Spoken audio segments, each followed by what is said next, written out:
안녕하세요. 전 아주 대단한 남매를 옆에서 지켜봤던 여자입니다.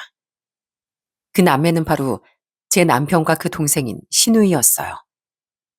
두 사람의 우애는 정말 남달랐는데 제가 보기에 그 우애는 정말 바람직하지 않았습니다. 신우이는 민폐 덩어리였고 남편은 신우이를 오로지 오냐오냐만 했었거든요.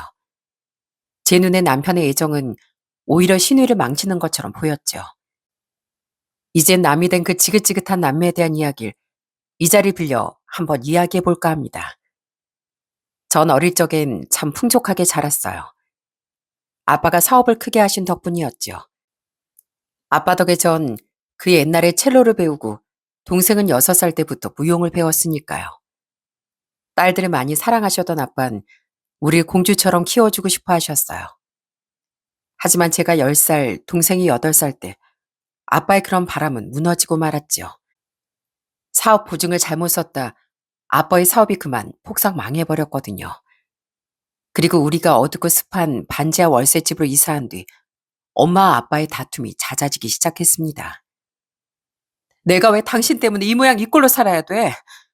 곰팡이 냄새 때문에 숨이 막혀 미쳐버릴 것 같아. 이딴 집에 사는 거 창피해서 누구한테 연락도 못 하겠다고. 내가 뭐 망하고 싶어서 망했어? 이럴 때 좀 위로해주고 힘 좀 대주면 덧나? 나도 열심히 살아보려다가 그런 거잖아. 미안하다고 수천 번을 말했는데 내가 얼마나 더 사과해야 돼? 너무 무서웠습니다. 행복했던 옛날이 그리워 동생과 손을 잡고 숨죽인 채 참 많이도 울었죠. 그래도 아빤 가족을 위해 힘을 내셨습니다. 아빤 화물차 운전을 시작하셨어요. 남의 차를 빌려 운전하던 아빤 제 머리를 따스하게 쓰다듬으며 희망을 말씀하셨죠. 아빠가 빨리 돈 모아서 아빠 화물차 갖게 되면 그땐 어떻게든 소정이 첼로도 다시 시켜주고 우리 아정이가 좋아하던 무용도 꼭 다시 시켜줄게. 하지만 우리를 다시 공주처럼 키워주겠다는 아빠의 꿈은 결국 이뤄지지 못했네요. 운전 일을 시작한 지 3년 뒤 아빤 큰 사고가 나셨거든요. 밤낮을 안 자고 운전하다 보니 아빤 졸음을 참을 수 없었던 모양입니다.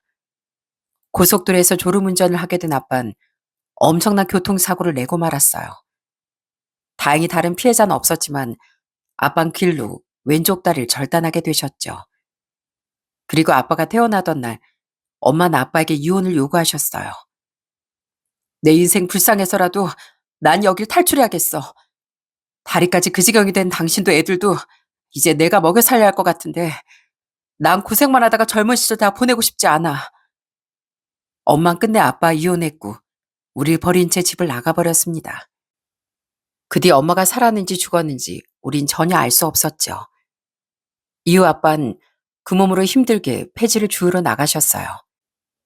목발을 짚고 리어카를 끌다 넘어져 온몸이 멍투성이 생채기 투성이가 돼도 일을 쉬지 않으셨죠.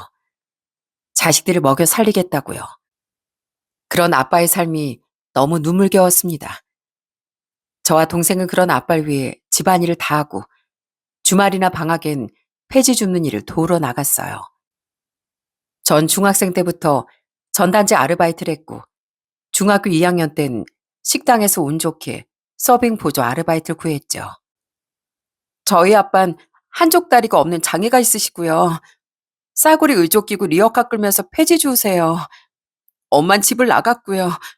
저 정말 돈이 필요해요. 저 정말 열심히 할게요. 15살은 너무 어려서 안 된다는 걸 사정사정해서 겨우 일자리를 구한 겁니다. 그 뒤에도 전 학창시절 내내 아르바이트를 쉬어본 적이 없었어요. 동생도 중학교 3학년이 되며 아르바이트에 뛰어들었고요. 아빤 그런 우리에게 정말 미안해 하셨지만 우린 도리어 아빠께 너무 죄송하더라고요. 저희가 아빠에게 큰 짐처럼 느껴졌거든요. 우리만 아니면 아빠가 그렇게 되시지 않았을 텐데 하는 생각 때문에 그저 너무 죄스러웠죠. 저희 집 형편에 대학은 꿈도 꿀 수 없어 저와 동생은 성인이 되자마자 취업을 했습니다. 전 번화가 있던 고깃집 주방 직원으로 동생은 공장의 생산직으로 일하기 시작했어요. 그렇게 우리가 제대로 일을 하니 아빠가 우리와 먹고 살기 위해 진 빚도 빠르게 갚아 나갈 수 있었답니다. 동생과 전 정말 구두쇠처럼 아끼며 빚을 다 갚았고 그날 우리 세 식구는 처음으로 소고기집에서 외식을 했어요. 너무 비싼 금액이라 손이 벌벌 떨렸지만 그동안 고생하신 아빠를 위해서라도 그날을 기념하고 싶었답니다. 아빠, 우리 이제 고생 끝 행복 시작이에요. 지금부터 열심히 돈 모아서 빨리 반 지하부터 탈출하고 남들처럼 번듯한 집도 마련해요. 아빠가 절 지켜주셨던 것처럼 이제 저희가 아빠 호강시켜 드릴게요. 동생과 제 첫 목표는 우선 그 곰팡내 나는 집부터 벗어나는 거였어요. 그리고 1년 정도 뒤 우린 보증금을 모아 방 2개짜리 3층에 있는 빌라 월세를 구했답니다. 똑같은 월세라도 빨리 볕도 들고 방도 하나가 아닌 2개짜리 집으로 가고 싶었거든요. 하지만 아빠는 그 이삿날까지 기다리지 못하셨어요. 평소처럼 폐지를 주우러 나가셨던 아빠는 그만 또 교통사고를 당하고 말았죠. 아빠를 친 운전자는 80을 훌쩍 넘긴 할아버지였는데 아마 브레이크를 밟는다는 걸 엑셀로 착각한 것 같더라고요. 추측만 해볼 수 있었던 건 그 할아버지는 현장에서 숨을 거뒀기 때문이었습니다. 그리고 아빠는 중환자실에서 딱 이틀을 버티다 우리 곁을 떠나셨죠. 그때가 제 나이 26이었어요. 아빠, 이게 뭐예요? 평생 고생만 하시다 가면 어떡해요? 우리 이제 행복한 일만 남았는데 이러면 너무 억울하잖아요. 너무 잔인하고 고됐던 아빠 인생이 가슴 아파 심장이 갈기갈기 찢기는 기분이었습니다. 그렇게 아빠를 떠나보낸 뒤 우린 둘만 새 집으로 이사를 하게 됐어요. 울기도 많이 울다 우린 어느 날 손을 잡고 다짐을 했죠. 아정아, 우리 꼭 잘 살자. 아빠가 걱정하시지 않게 우리라도 꼭 행복해지자. 너랑 나랑 서로 의지하면서 이제 세상에 너랑 나 둘뿐이니까. 어, 언니, 꼭 그러자.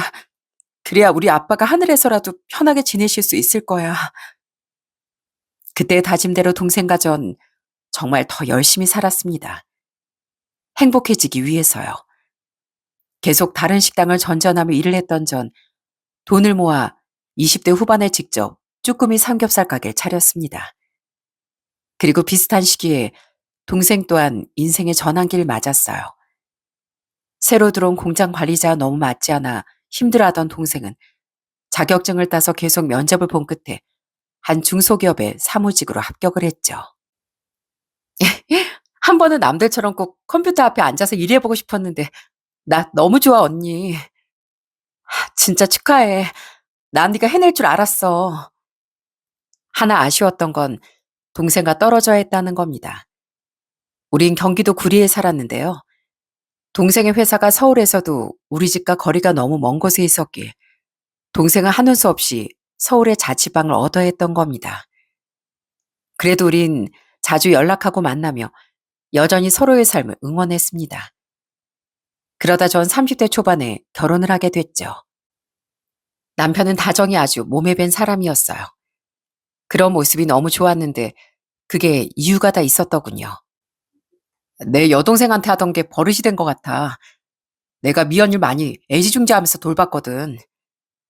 남편은 저처럼 부모님을 일찍 여의었다더군요. 아버진 10살 때 병으로 돌아가셨고 어머니 20살 때 사고로 돌아가셨다고 해요.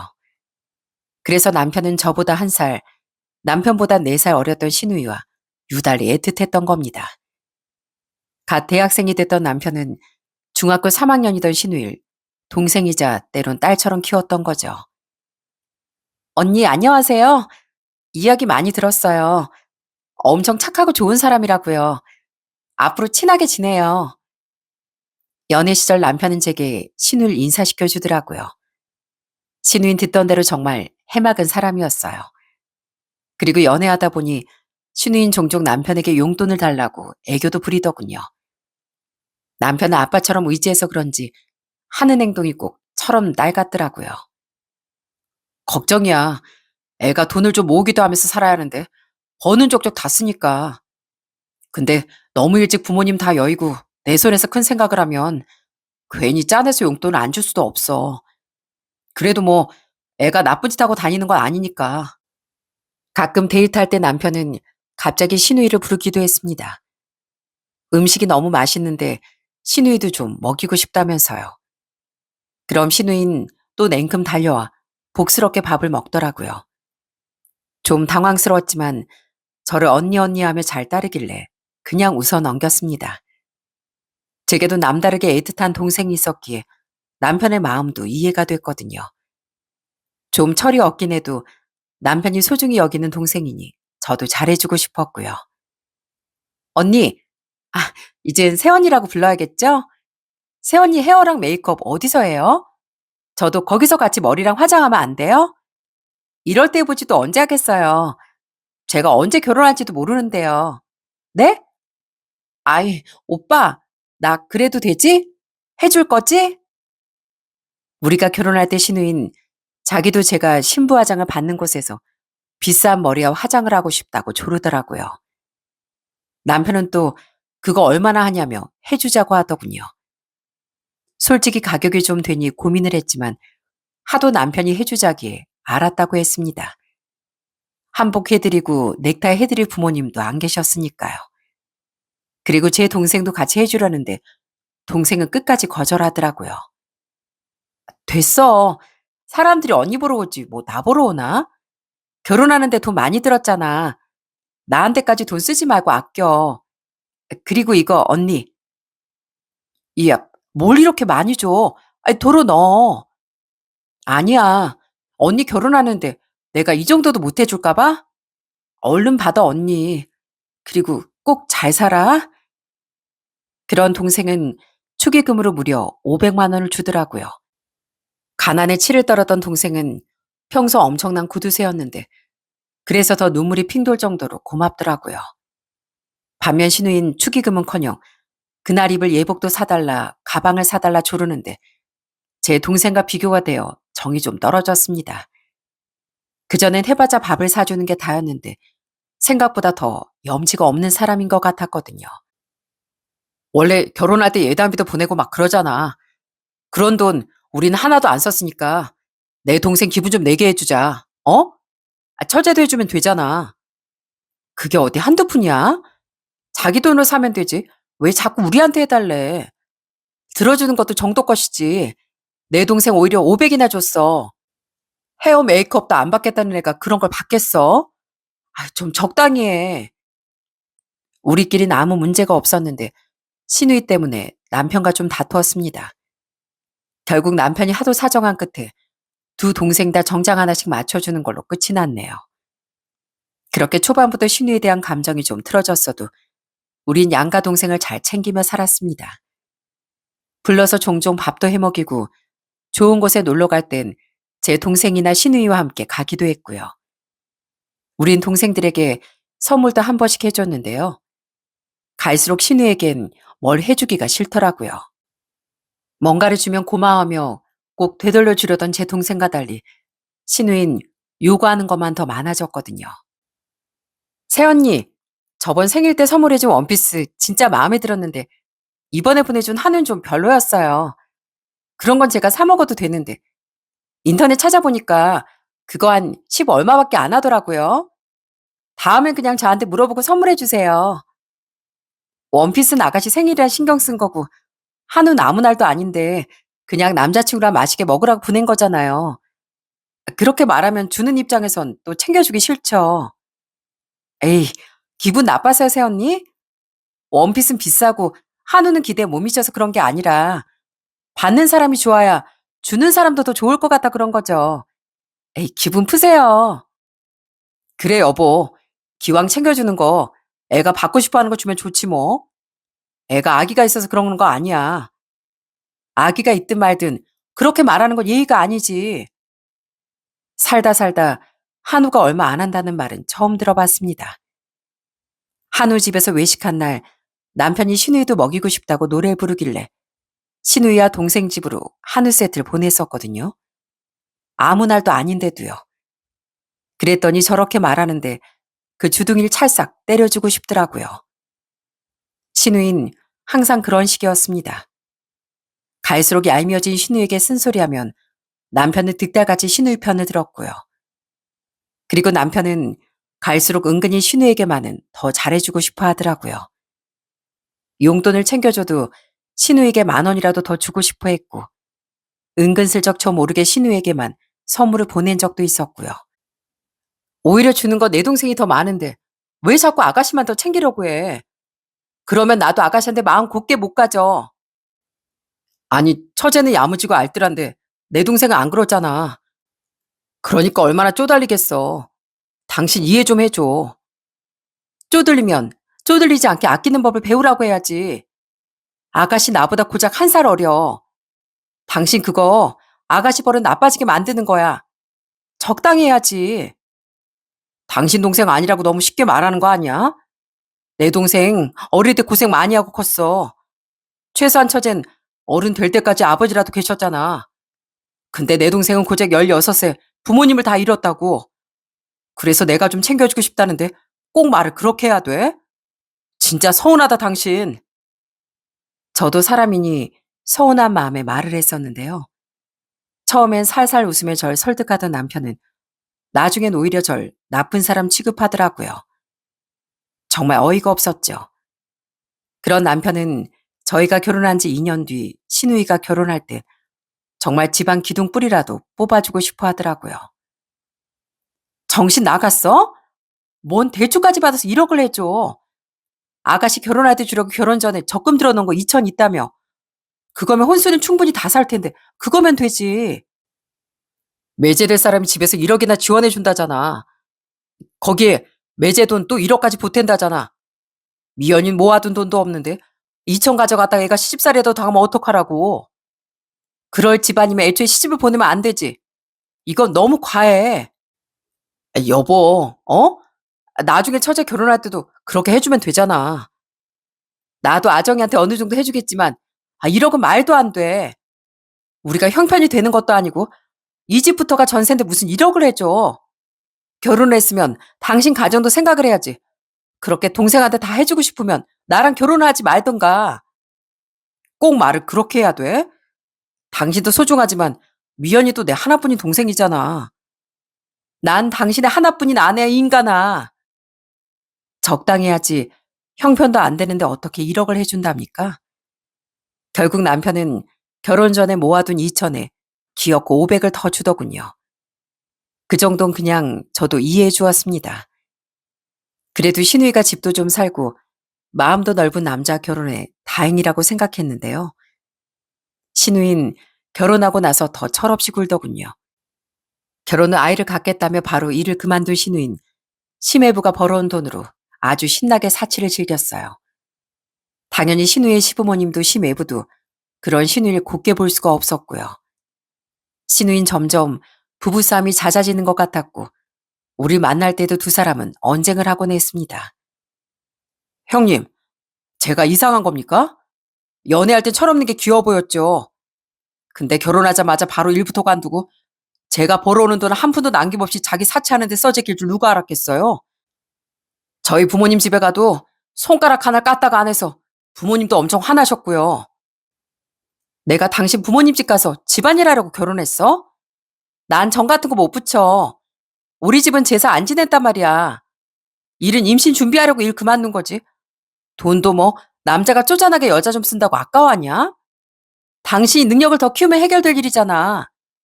우리 오빠는 나한테 그런 걸로 뭐라고 한 적 없어. 심해부에게 괜히 제가 미안해 고개를 못 들겠더라고요. 하지만 남편은 신우의 편을 들었고 신우를 나무라던 제게 오히려 또 서운해하더라고요. 아가씨, 어른들도 일하는데 아가씨 혼자 계속 앉아 있었다면서요. 그럼 안 되죠. 그건 예의예요. 그리고 임신 준비하느라 일 그만둔 거 그렇다 쳐도 아직 애도 없고 집에서 놀고 있잖아요.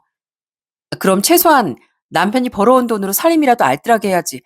그걸 다 써버리면 어떡해 해요. 아가씨 남편은 무슨 죄예요.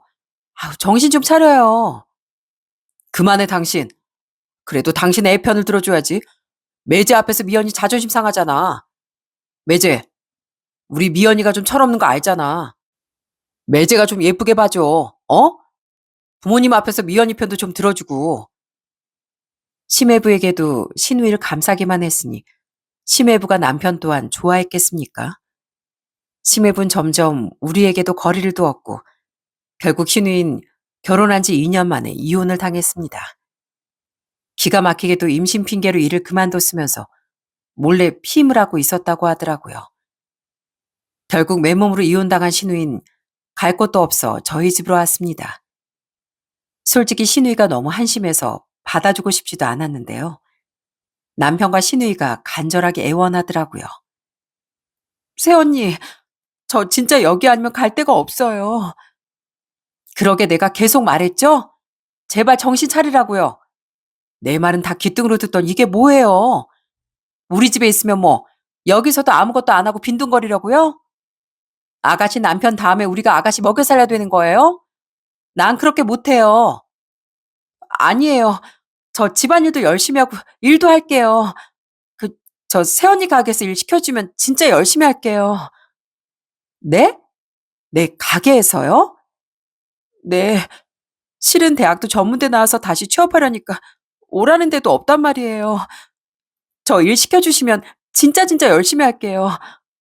저 지금 진짜 반성하고 있어요. 앞으로 진짜 달라질게요. 제발 새언니가 좀 저 봐주세요. 여보, 미연 이번에 진짜 반성했대. 애가 놀고 먹는다고 한 것도 아니고 열심히 일하겠다잖아. 가족끼리 같이 일하면 믿음직하고 얼마나 좋아. 제발, 난 처제가 이런 처지였다면 당장 받아줬을 거야. 미연이가 나한테 어떤 존재인지 알잖아. 부탁해. 신우인 제 가게 취직까지 부탁하며 애걸복걸하더라고요. 남편은 절박했는지 신우일 따라 눈물까지 글썽였죠. 신우를 좋게 보진 않았지만 제 동생을 생각하니 차마 끝까지 모른 척 할 수가 없더라고요. 신우인 정말 빈털털이었거든요. 그래도 열심히 해보겠다고 하니 전 신우이와의 통고도 신우이의 취업 부탁도 우선 들어줬습니다. 신우인 처음엔 정말 일도 열심히 하고 집안일도 도우려고 애를 쓰더라고요. 그래서 이혼이 충격이긴 했나 보다. 정말 마음을 달리 먹었나 보다 했죠. 하지만 그건 고작 2달을 못 가더라고요. 신우인 점점 집에서 대접만 받으려고 했고 더 심각한 건 근무 태도가 엉망이 되어갔다는 거였습니다.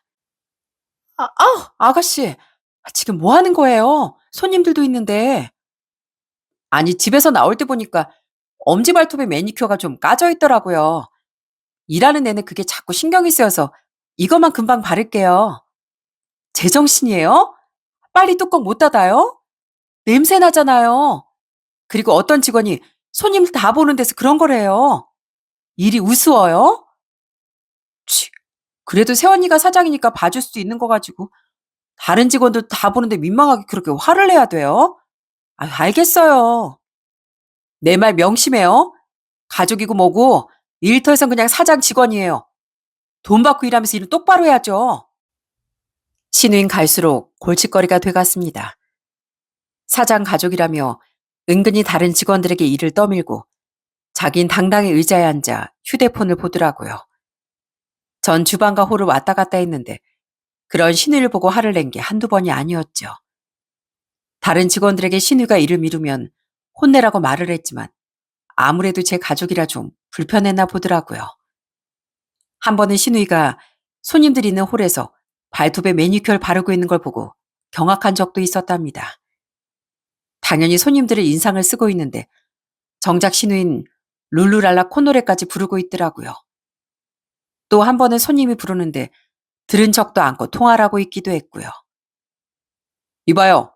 내 말 안 들려요? 주문 받아달라고요. 네, 갑니다. 죄송해요. 아가씨, 빨리 전화 안 끊어요? 뒤늦게 그걸 보고 주방에서 달려나온 전 손님에게 거듭 죄송하단 사과를 드렸습니다. 일하면서 휴대폰 보지 말라고 해도 신우인 입을 삐죽 내밀며 귓등으로도 듣지 않았고요. 아무리 제가 화를 내도 개선이 안 되길래 전 신우에게 해고를 통보했어요. 네? 새언니, 제가 뭘 어쨌다고요. 요즘 휴대폰 손에 안 대고 사는 사람이 어디 있어요. 그리고 매니큐어도 이제 안 바르잖아요. 아가씨 때문에 매장 분위기도 엉망이고 난 아가씨처럼 일하는 직원한테 돈 줄 생각 전혀 없어요. 내가 가족이라고 우습게 생각한 모양인데 난 공사 구분 확실한 사람이라고요. 여보, 아니, 당신 진짜 너무한 거 아니야? 애가 몸쓴 일이 처음이니까 힘들어서 좀 쉬고 싶을 수도 있는 거잖아. 당신은 그래도 가족인데 좀 배려해 줄 수 있는 거 아니야? 그놈의 가족. 가족이 무슨 특권이야? 그리고 나도 당신 가족이야. 나 힘든 거 신경도 안 쓰고. 당신 맨날 어떻게 아가씨만 감싸고 들어? 아주 지긋지긋해 죽겠어. 그래도 신우인 징징거리며 꾸역꾸역 가게 나왔는데요. 결정적인 사건으로 인해 전 정말로 신우일 확실하게 잘라버렸습니다. 조금 술에 취한 아저씨 손님이 신우에게 소주를 달라고 한 모양이더라고요. 그런데 신우인 또 휴대폰을 보느라 그 손님의 말을 못 들었다고 합니다. 주방에 있어서 몰랐던 전 손님이 지른 고함 소리에 그제야 놀라 뛰쳐나갔습니다. 손님 말이 우스워? 내가 소주 달라고 몇 번을 불렀어? 뭐 이딴 가게가 다 있어. 왜 반말이야? 넌 휴대폰 안 보냐? 못 들을 수도 있지. 그렇게 먹고 싶으면 직접 가져다 먹던가 이 삐리리야. 그때 신우이가 손님에게 욕설까지 하는 걸 보고 정말 기절하는 줄 알았습니다. 저는 얼른 뛰어가 두 사람을 말리며 허리가 굽도록 손님에게 사과를 드렸어요. 죄송합니다. 정말 죄송해요. 장미연, 너 그만 못해? 나가. 당장 나가. 내 가게에 또 발들였다간 가만 안 둘 줄 알아? 그리고 전 신우일 그대로 쫓아내버렸습니다. 손님에겐 계속 사과드리며 식사비도 일절 받지 않았고요. 그렇게 신우인 고작 1년 만에 잘렸고 그날 전 집에 가 신우에게 나가라고 막 화를 했어요. 내 가게 망하게 하려고 아주 작정했어요? 변하겠다면서 어떻게 사람 1년을 못 가요? 그냥 이 집에서도 나가요. 아가씨 점점 집에서도 아무것도 안 해서 내가 아가씨 뒤치다거리 다 하고 있잖아요. 아니 새언니, 내가 돈이 어딨어요. 그동안 돈도 못 모았단 말이에요. 여보, 당신 진짜 너무하잖아. 손님이 먼저 반말했다며. 그래서 애가 화나서 욕한 건데 어떻게 손님 편 만들고 애를 잘라. 게다가 집에서까지 나가라니. 당신 처지였어 이렇게 했을 거야? 당신 이거 차별하는 거야? 난 내 동생 절대 못 보내. 작작 좀 해, 이 인간아. 감싸는 것도 정도가 있지. 어떻게 동생일 만두면 돌대가리가 돼. 그렇게 동생이 좋으면 나랑 결혼하지 말고 아가씨만 끼고 살지 그랬어? 진짜 둘 다 지긋지긋해. 이젠 남편도 신우이도 정말 꼴도 보기 싫어지더군요. 남편은 신우이를 절대 못 내보낸다며 버텼고 전 둘 다 보기도 싫어 집에 들어가기 싫어질 지경이었답니다. 그런데 얼마 후 잘 지내고 있던 제 동생에게 엄청난 불행이 터져버렸어요. 당시 동생은 반전셋집에 월세를 내고 살고 있었는데요. 자린고비처럼 구멍난 양말도 꿰매 신고 교통비 아낀다고 회사도 자전거를 타고 다니던 동생은 드디어 2억짜리 전셋집으로 이사를 앞두고 있었어요. 언니, 나 너무 행복해. 신축 빌라라 에어컨도 천장에 다 설치되어 있어. 해도 완전 잘 들고 드디어 나 월세살이 탈출이야. 축하해. 얼른 거기서 돈 모아서 다음에 꼭 집도 사. 아니면 결혼을 하든가. 동생은 기대에 부풀어 이사 날만 손꼽아 기다리고 있었습니다. 그런 동생을 위해 이사가 끝나면 TV를 하나 사줄까, 뭘 해줄까. 저도 행복한 고민을 하고 있었는데요. 이사 당일 동생이 울먹이며 전화를 했더군요. 언니, 나 어떡하지? 나 지금 집에 못 들어가. 그게 무슨 말이야? 도어락 비밀번호 몰라? 안 그래도 이사 잘했냐고 전화해보려고 했는데. 여기 나 말고도 세입자가 또 있어. 이미 여기 살고 있대. 뭐? 동생의 황당한 말을 들은 전 심장이 쿵 내려앉았습니다. 알고 보니 동생은 전세 상일 당했던 거예요. 동생이 잔금까지 치르고 이사를 갔는데 이미 그 집엔 다른 세입자가 살고 있었다고 하더라고요. 놀란 동생은 우선 이삿짐 업체 양해를 구한 뒤 부동산으로 달려갔다는데요. 그 부동산은 이미 간판도 내리고 짐도 싹 뺀 뒤였다더군요. 아침까지 연락이 됐던 집주인도 갑자기 연락을 받지 않는다고 했고요. 둘이 약속이라도 한 듯 한꺼번에 도망가 버린 겁니다. 어떻게 언니, 나 사기당했나 봐. 내 돈 어떻게, 난 이제 어디로 가냐고. 설상가상 동생이 원래 살던 집에도 그날 후 새로운 세입자가 들어오기로 한 상황이었거든요. 동생은 사기를 당한 채 완전히 붕 떠버렸던 거예요. 결국 그날 동생은 우선 자신의 짐을 짐 보관업체에 맡겼습니다. 그리고 경찰서에 그들을 신고했지만 중요한 건 당장 갈 곳이 없었다는 거였죠. 아정아, 우선 언니 집으로 가자. 가서 마음부터 추스르자. 어? 당분간 언니 집에서 지내. 아니야. 거기 언니 신우이도 살고 있잖아. 불편해. 그리고 사기당했어도 회사는 가야지. 거기서 회사 가긴 너무 멀어. 지금 회사까지 안 나가면 나 진짜 알거지 되는 거잖아. 바로 동생에게 달려간 전 동생을 우선 집으로 데려오려고 했습니다. 하지만 동생은 제 제안을 거절했고 여관방을 잡더라고요. 모텔이나 호텔은 돈이 비싸니 동생은 요즘 찾기도 힘든 여관에 들어간 겁니다. 전 그런 동생에게 되는 대로 찾은 현금을 좀 쥐어주었어요. 언니도 너 살 집 좀 알아볼 테니까 조그만 여기서 지내고 있어. 그냥 모텔이라도 가래도 내가 널 여기 혼자 두고 어떻게 가니. 우는 동생을 달래고 달래다 새벽이 돼서야 집으로 돌아왔습니다.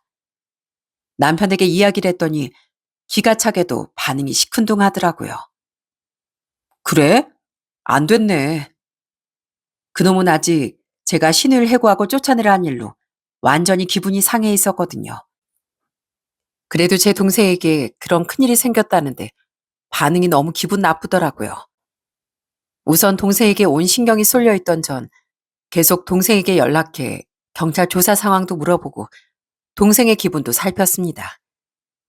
그런데 3일 뒤 동생은 갑자기 연락이 되질 않더군요.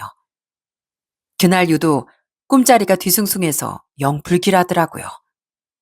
그래서 3통, 6통, 15통까지 전화를 걸어봤지만 동생은 받지 않았습니다. 괜히 싸한 느낌에 전 부랴부랴 서울로 올라갔어요. 그리고 여관으로 달려가 여관 사장님께 애원했죠. 제발 문 좀 열어봐 주세요. 아무리 두드려도 애가 문을 안 열어줘요. 동생 연락이 안 돼요. 제발요. 그리고 사장님 덕에 동생 방에 들어갈 수 있던 전 기절 초풍하고 말았습니다. 하정아, 안 돼. 동생은 그만 좋지 않은 선택을 했던 거예요. 축 처진 동생을 보는데 정말 아찔하더라고요. 저는 엉엉 울며 구급차를 불렀습니다. 그리고 다행히 늦지 않게 병원으로 옮겨진 동생은 큰 문제 없이 무사히 깨어났죠. 정말 10년 감수한 전 동생의 팔을 내려치며 오열했습니다. 너 왜 그랬어? 왜?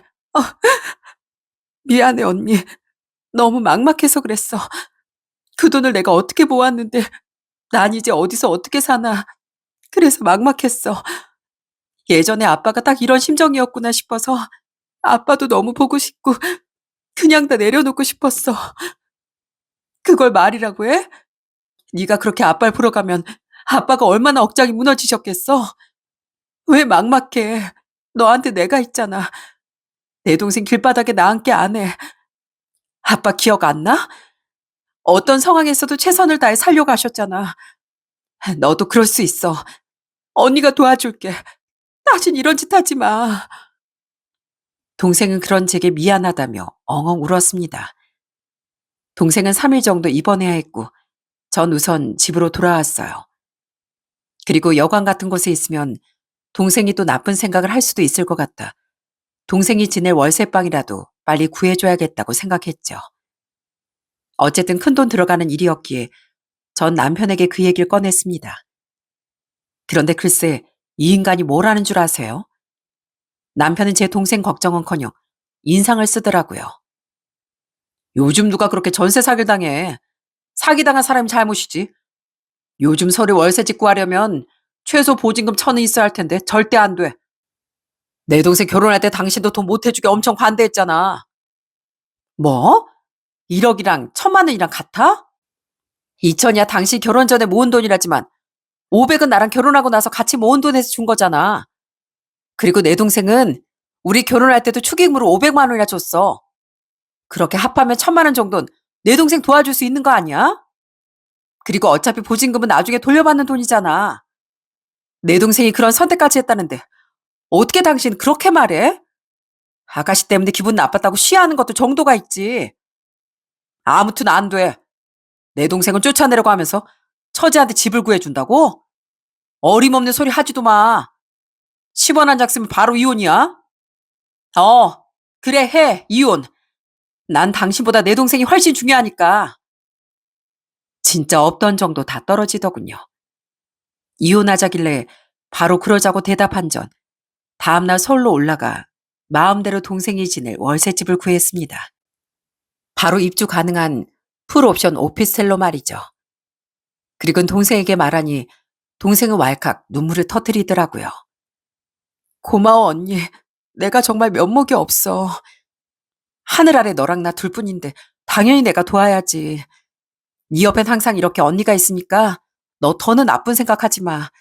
알겠지? 퇴원하면 이삿짐 그리로 옮기고 바로 들어가. 그리고 그 사실을 안 남편은 기가 찬 듯 씩씩대며 절 노려보더군요. 왜? 이혼하자며? 그래서 마음대로 했는데 왜? 이런 식으로 나온다 이거지? 어디 두고 봐. 이혼하자던 인간이 그 말을 쏙 빼고 베개를 들고 소파로 가버리더군요. 전 그 등대에 대고 소리쳤습니다. 당신 동생이나 빨리 여기서 내보내. 내 동생은 신경도 안 쓰면서 내가 왜 당신 동생을 데리고 살아야 돼? 아가씨 들었죠? 난 내 동생한테 10원짜리 한 장 안 쓴다는 인간 동생 데리고 살 생각 없으니까 당장 나가요. 그때 전 이미 이혼을 결심한 상태였거든요. 그래서 이혼을 준비 중이었는데요. 그렇다고 이혼 과정이 바로 끝날 수 있는 것도 아니니 우선 꼴도 보기 싫은 신우를 쫓아내고 싶었던 거죠. 그런데 며칠 뒤 신우인 정말 집을 구해서 나가더군요. 어디서 집을 구했는지 무슨 돈으로 구했는지 신경도 안 썼죠. 남편이 얻어줬을 리는 없다고 생각한 게 우린 돈 관리를 같이 했었거든요. 제가 멋대로 돈을 쓰면 남편이 모를 수가 없듯 저도 마찬가지였고요. 그런데 신우인 그날절 약 올리듯 사진과 함께 문자를 보냈습니다. 새언니, 저 오빠가 1억짜리 오피스텔 전세 얻어줬어요. 제가 새언니랑 같이 사는 거 아니면 갈 데도 없을 줄 알았죠? 여기 신축이라 완전 좋아요. 옵션도 풀옵션이고요. 새언니가 쫓아내준 덕에 제가 이런 데 다 사네요. 감사해요. 기가 막혔습니다. 제 동생에겐 월세집 구하는 것도 아까워하더니 남편은 멋대로 신우에게 전세를 얻어줬더군요.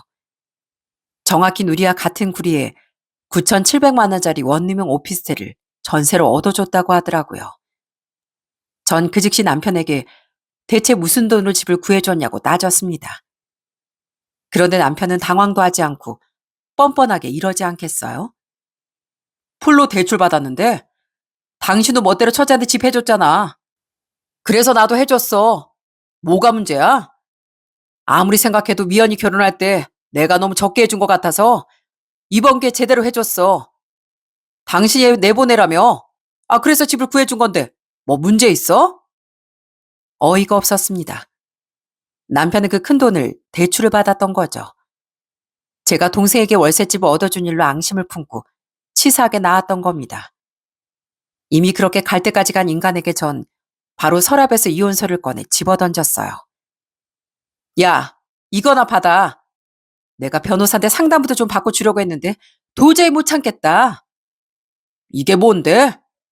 이혼하자며? 이혼 서류야. 그렇게 네 동생이 애틋하고 좋으면 평생 동생만 끼고 살아. 내가 반품해 줄 테니까. 난 이제 당신도 당신 동생도 아주 끔찍하고 징그러서 꼴도 보기 싫어.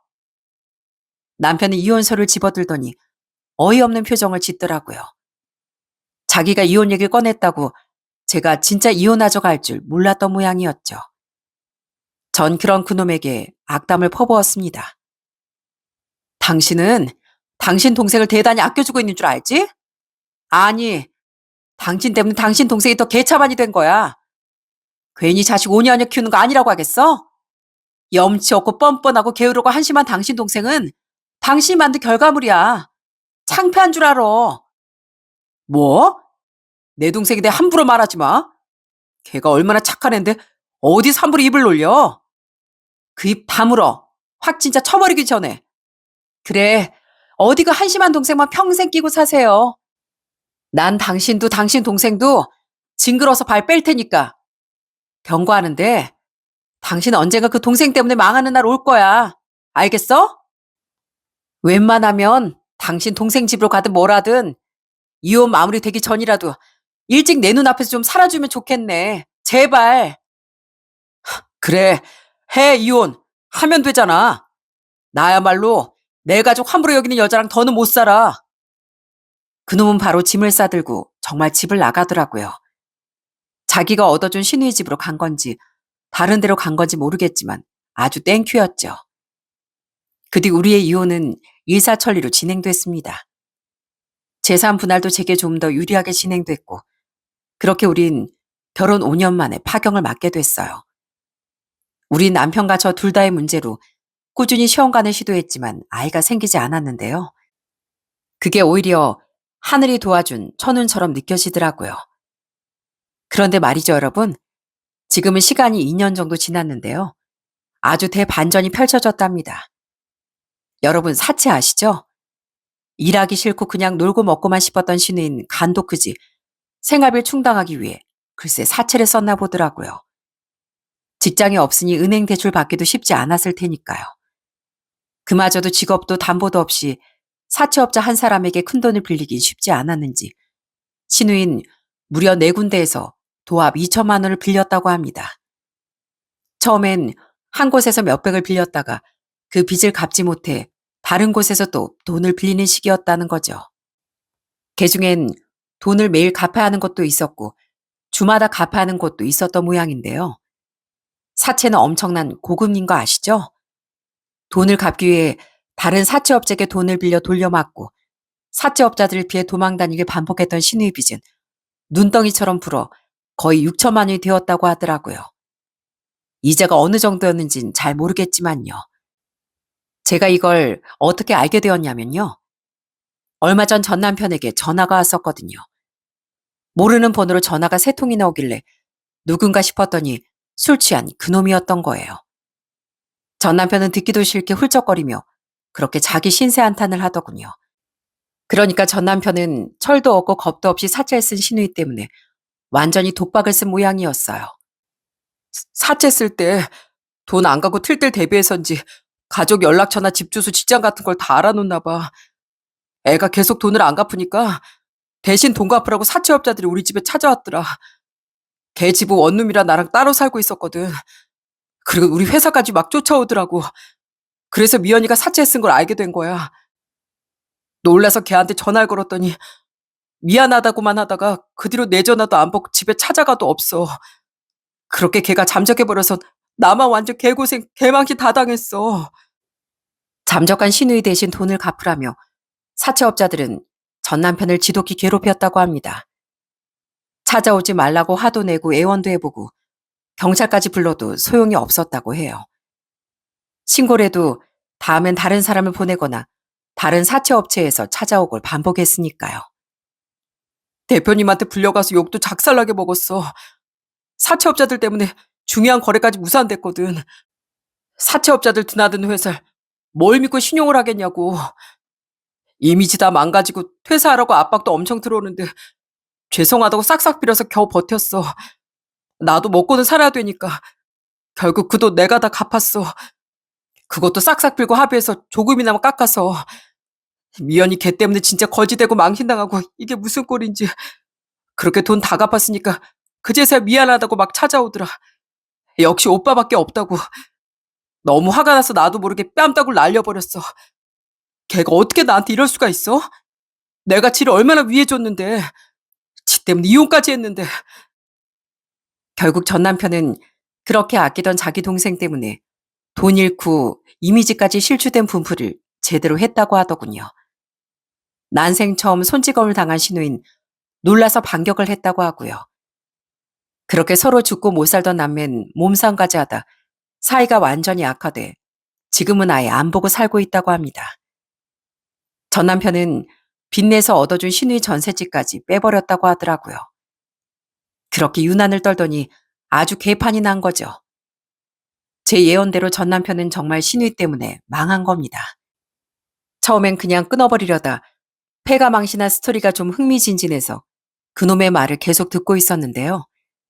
이젠 들을 만큼 다 들었다 싶어 저는 차갑게 물었습니다. 아주 남매끼리 세계 우애를 자랑하더니 꼴 좋게 됐네. 근데 나한테 전화해서 왜 하소연을 하니? 무슨 염치로? 그게 너무 쓸쓸하고 외로워서 자꾸 당신 생각이 났어. 미연이까지 없으니까 나한테 이제 가족이 아무도 없잖아.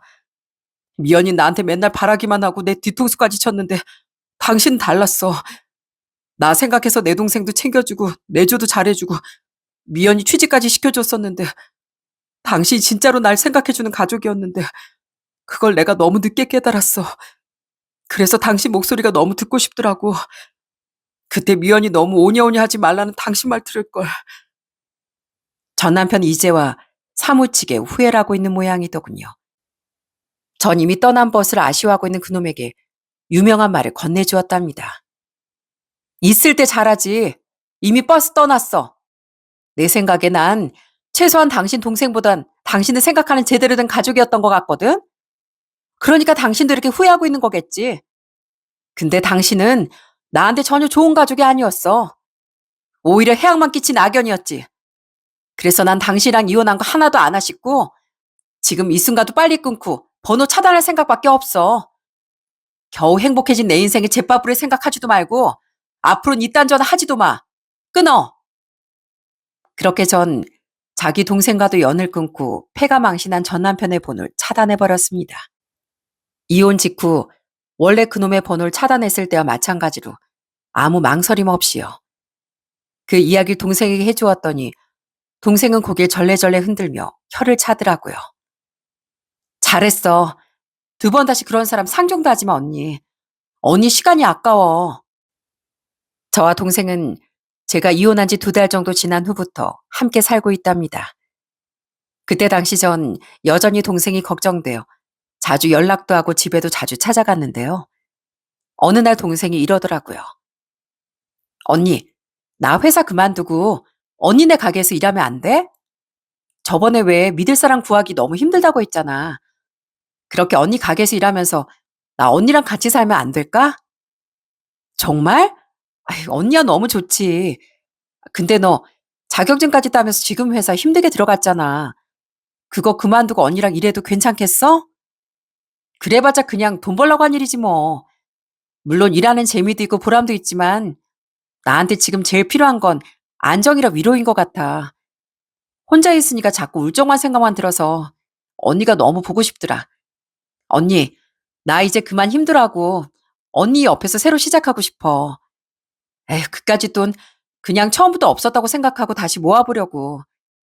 그렇게 마음먹기 쉽지는 않겠지만 그래도 언니 옆에 있으면 나 힘낼 수 있을 것 같아. 눈물이 핑 돌더라고요. 다시 일어서기까지 동생이 얼마나 힘들었을까 싶었고 그럼에도 불구하고 용기를 낸 동생에게 너무 고마웠죠. 전 그런 동생을 꼭 안아줬습니다. 고마워. 그렇게 다시 힘내줘서. 그래. 우리 같이 일하고 퇴근도 같은 집으로 하면서 같이 새 출발하자. 너도 나도 이혼이고 돈이고 다 이겨내고 후를 털어버리자고. 하늘에서 아빠가 걱정 안 하시게. 그렇게 직장도 집도 함께하게 된 우리 자매는 아주 잘 지내고 있습니다. 동생과 함께 손발 척척 맞아가며 일을 하니 아무리 고된 날에도 힘이 절로 나더군요. 술 취한 진상 손님을 치른 날엔 함께 집에 와서 소주도 한잔하는데 신나게 푸념하고 욕도 하다 보면 어느새 서로 깔깔 웃고 있더라고요. 안타깝게도 사기꾼들은 끝내 잡히지 않았는데요.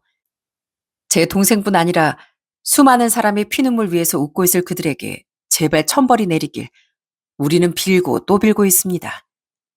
업보라는 것이 얼마나 처절하고 잔인한 것인지 꼭 세상이 그들에게 알려줬으면 좋겠어요.